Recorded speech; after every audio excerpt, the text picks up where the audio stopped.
ভাবুন তো, ভারতের উত্তর পূর্বাঞ্চলের গহীন পাহাড়ি এলাকায় বাংলাদেশ এবং মিয়ানমার সীমান্তের কাছাকাছি এমন একটি জনগোষ্ঠী বাস করে যারা নিজেদেরকে হাজার হাজার মাইল দূরের এক প্রাচীন সভ্যতার অংশ বলে দাবি করে। তাদের চেহারা এশীয়, তারা কথা বলে স্থানীয় ভাষায়, কিন্তু তাদের হৃদয়ে গেঁথে আছে জেরুজালেমের প্রতি এক অদ্ভুত টান। এরা হল মণিপুর এবং মিজোরামের কুকি-চিন মিজো উপজাতির একটি অংশ, যারা আজ সারা বিশ্বে বনেই মেনাসে বা মেনাসের সন্তান নামে পরিচিত। কিন্তু ভারতের এই প্রত্যন্ত অঞ্চলে ইহুদিরা এলো কোথা থেকে, আর কিভাবেই বা তারা আজ পাড়ি জমাচ্ছে তাদের স্বপ্নের দেশ ইসরায়েলে?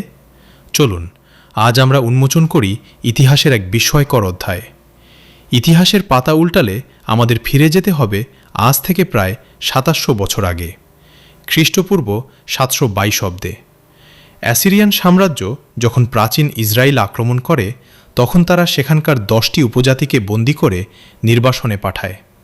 ইতিহাসে এরা দ্য 10 লস্ট ট্রাইবস বা ১০টি হারিয়ে যাওয়া গোত্র নামে পরিচিত। এই গোত্রগুলোর মধ্যে একটি ছিল মেনাসে গোত্র।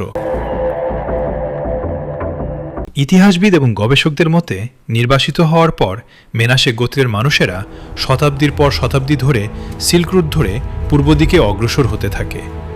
তারা পারস্য, আফগানিস্তান, তিব্বত এবং চীনের ভেতর দিয়ে দীর্ঘ এক অমানবিক যাত্রা পার করে। চীনে তারা প্রবল নির্যাতনের শিকার হয় এবং এক পর্যায়ে প্রাণ বাঁচাতে তারা পাহাড়ের আরও গভীরে অর্থাৎ বর্তমান মিয়ানমার এবং ভারতের উত্তর পূর্বাঞ্চলে এসে আশ্রয় নেয়। সময়ের পরিক্রমায় তারা বাইরের পৃথিবী থেকে সম্পূর্ণ বিচ্ছিন্ন হয়ে পড়ে। তারা ভুলে যায় তাদের মূল ভাষা হিব্রু, ভুলে যায় তাদের ধর্মগ্রন্থ তাওরাতের কথা। কিন্তু তারা একটি জিনিস ভোলেনি, তাদের পরিচয়। তারা নিজেদেরকে মেনাসের বংশধর হিসেবে পরিচয় দিত।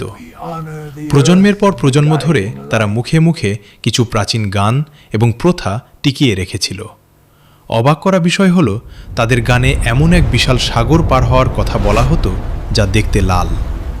গবেষকরা পরে বুঝতে পারেন এটি আসলে লোহিত সাগর বা রেড সি পার হওয়ার সেই ঐতিহাসিক ঘটনার বর্ণনা।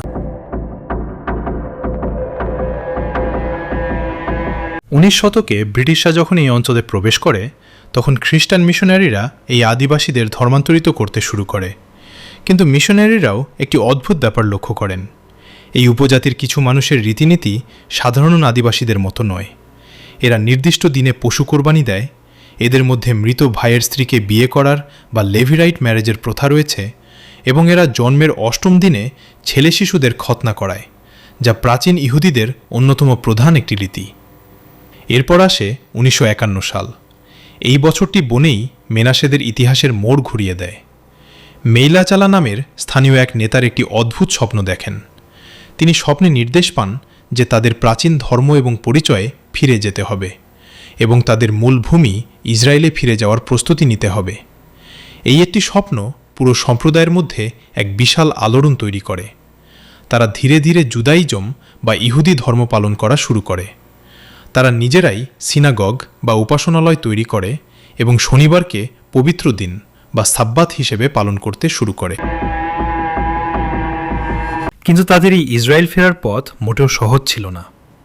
যখন তারা ইসরায়েল সরকারের সাথে যোগাযোগ করার চেষ্টা করে, তখন অনেকেই তাদের এই দাবিকে হেসে উড়িয়ে দেয়, কারণ বাহ্যিকভাবে তাদের সাথে ইসরায়েলিদের কোনো মিল ছিল না। ৮০-এর দশকে রাব্বি এলিয়াহু আভিচাইল নামের এক ইসরায়েলি ধর্মগুরু প্রথম তাদের এই দাবির প্রতি গভীর মনোযোগ দেন।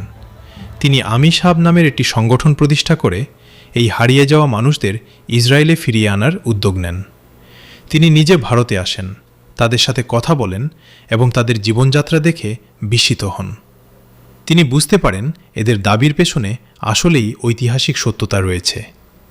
পরবর্তীতে সভেই ইসরায়েল নামের একটি সংগঠনের প্রতিষ্ঠাতা মাইকেল ফ্রেন্ড এই বনেই মেনাসেদের ইসরায়েলে ফিরিয়ে নেওয়ার জন্য এক বিশাল মিশন শুরু করেন।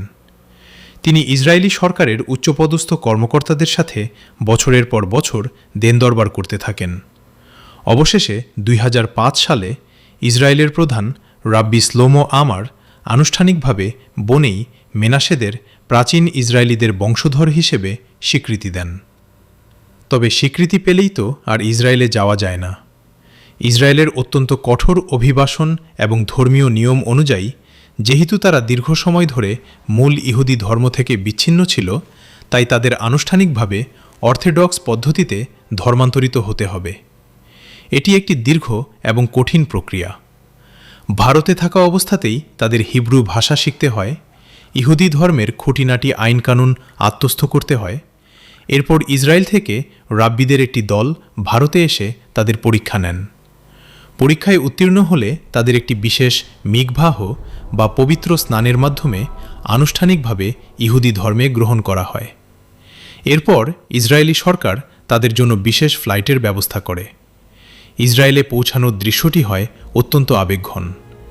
যে মানুষগুলো জীবনে কখনো বিমান দেখেনি, তারা যখন তেল আবিবের বেন গুরিয়ন বিমানবন্দরে পা রাখে, তখন অনেকেই কান্নায় ভেঙে পড়ে।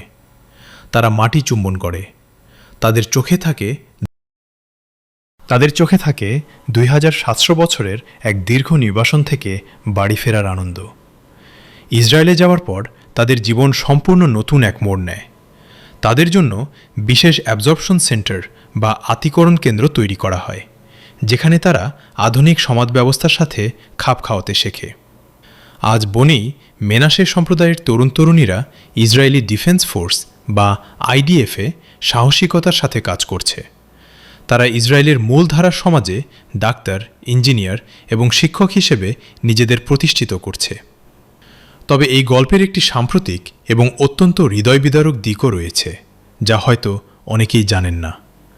2023 সালে ভারতের মণিপুরে মেইতেই এবং কুকি সম্প্রদায়ের মধ্যে যে ভয়াবহ জাতিগত দাঙ্গা শুরু হয়, তার সরাসরি প্রভাব পড়ে এই বনেই মেনাসেদের ওপর। যেহেতু বনেই মেনাসেরা জাতিগতভাবে কুকি-জো সম্প্রদায়ের অংশ, তাই তারাও এই সহিংসতার শিকার হয়। তাদের অনেক সিনাগোগ পুড়িয়ে দেওয়া হয়।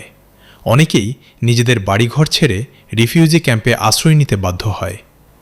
এই সংঘাত প্রমাণ করে যে তাদের ইসরায়েলে ফিরে যাওয়ার আকুতি শুধু ধর্মীয় নয়, বরং অস্তিত্ব রক্ষারও একটি লড়াই।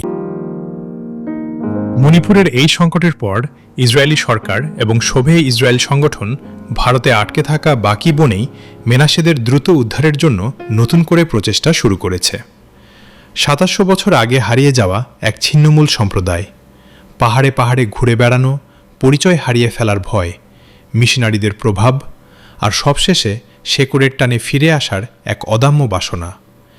বনেই মেনাসেদের এই গল্প শুধু একটি ধর্মের বা একটি দেশের গল্প নয়, এটি মানুষের আত্মপরিচয় টিকিয়ে রাখার এক বিস্ময়কর উপাখ্যান।